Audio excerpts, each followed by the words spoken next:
दोस्तों Daredevil is back और इस बार जो कहानी शुरू हुई है उसका इम्पैक्ट सीधा दिल और दिमाग दोनों पर लगने वाला है। पहले ये 2 एपिसोड ने जो इंटेंसिटी क्रिएट की है वो देखकर लगता है कि ये शो हमारे एक्सपेक्टेशन को तोड़ने और नए स्टैंडर्ड सेट करने वाला है।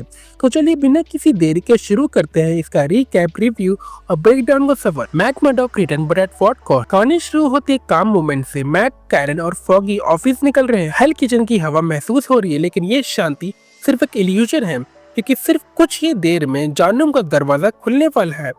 फॉगी एक क्लाइंट बेनी से कॉल पर बात कर रहा होता है जब मैट अपनी हाइटेंड सेंस से फील करता है कि कुछ गलत होने वाला है और फिर बैंग बुलसाई की एंट्री होती है और वो एक ऐसी ट्रेजेडी लाता है जो डेयरडेविल के लिए सबसे ज्यादा पर्सनल है। Foggy is gone and hell kitchen is in call. और जो लोग सोच रहे हैं कि ये सिर्फ एक स्लो बर्न बिल्डअप होगा उनके लिए शॉक ट्रीटमेंट है। फॉगी नील्सन मैट का सबसे पुराना दोस्त बुलसाई की परफेक्ट शॉट का शिकार बन जाता है। उसके हार्ट बीट का धीरे धीरे स्लो होना और मैट के बिना किसी मदद के सिर्फ ये सुन पाना, this scene will haunt you. बुलसाई ये सब सिर्फ एक मैसेज देने के लिए करता है और मैट की आंखों के सामने वो जो खौफ का मंजर क्रिएट करता है वो सिर्फ एक उसका ईगो। लेकिन मैट सिर्फ एक हीरो नहीं, he is the devil of hell kitchen. और जैसे ही इसका गुस्सा एक्सप्लोड होता है हम डेयरडेविल के पुराने अनलीश वर्जन को देखते हैं। फॉगी की मौत के बाद 1 साल बीत चुका है। न्यूयॉर्क क्राइम से भर चुका है और लोग डेयरडेविल की वापस आने की गुजारिश कर रहे हैं। फिक्स जो कि अब और भी ज्यादा पावरफुल हो चुका है अपनी गेम नेक्स्ट लेवल पर ले जा रहा है। He wants to be mayor of New York। Vanessa जो सिर्फ एक साइलेंट पार्टनर थी अब उस गेम का एक पावरफुल प्लेयर बन चुकी है। लेकिन ये सब सिर्फ सरफेस पर चल रहा है, अंदर कुछ और ही डेंजरस प्लान शेप ले रहा है। और फिफ्थ का एक line, it's time to take the city, ये क्लियर कर देता है कि डेयरडेविल और किंग पिन का टक्कर अभी शुरू भी नहीं हुई है। और इस मूवमेंट को और भी ज्यादा सिनेमैटिक बनाता है उसका पहला डायलॉग, वेनेसा।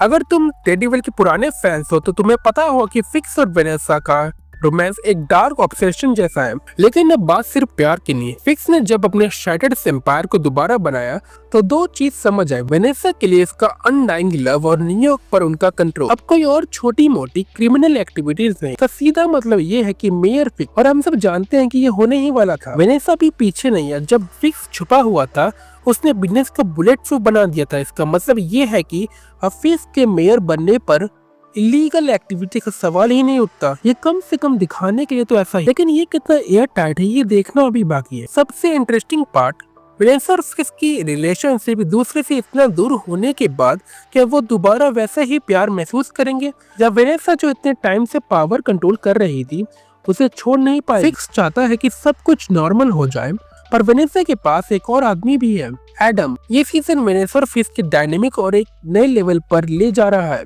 कि वेनेसा अभी फिक्स की है या पावर उसको अलग कर देगी। मेयर फिक्स का राइज और डेयरडेविल का कमबैक एक ही वक्त होने वाला है।